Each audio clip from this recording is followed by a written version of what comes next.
एरंडोल नगर परिषदेच्या निवडणुकीमध्ये नगरसेवक पदासाठी 87 उमेदवारांनी अर्ज दाखल केले होते। मात्र उमेदवारी अर्ज माघारीच्या अखेरच्या दिवशी 14 उमेदवारांनी नगरसेवक पदाची उमेदवारी माघारी घेतल्याचं पाहायला मिळत आहे। उमेदवारी अर्ज माघारी घेण्याच्या अखेरच्या दिवशी शिवसेना शिंदे गटाच्या पहिल्या उमेदवार शारदा मराठे या बिनविरोध विजयी झाल्या आहेत।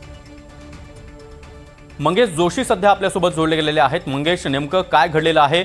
उमेदवारी अर्ज मागे घेण्याचा आजचा शेवटचा दिवस, कुणी अर्ज मागे घेतले आणि कोण बिनविरोध ठरलाय? नक्कीच ज्या पद्धतीने एरंडोल नगर परिषदेच्या निवडणुकीमध्ये जे आहे एकूण 87 सदस्यांनी जे आहेत या ठिकाणी उमेदवारी अर्ज दाखल केलेले होते। यामध्ये आज अखेरच्या दिवशी जे आहे 14 उमेदवारांनी माघार घेतली आहे। प्रामुख्याने यामध्ये शिवसेना ठाकरे गटाचे उमेदवार असतील, राष्ट्रवादी शरद पवार गटाचे असतील, यांनी उमेदवारी माघार घेतलेली आहे। तर या ठिकाणी शिवसेना शिंदे गटाने एका जागेवरती बिनविरोध विजय मिळवलेला आहे। या ठिकाणी शारदा मराठे याकरता या ठिकाणी बिनविरोध विजयी झालेले आहे। त्यामुळे एरंडोल नगर परिषदेमध्ये शिवसेनेने आपलं खातं जे आहे ते या ठिकाणी उघडलेलं आहे।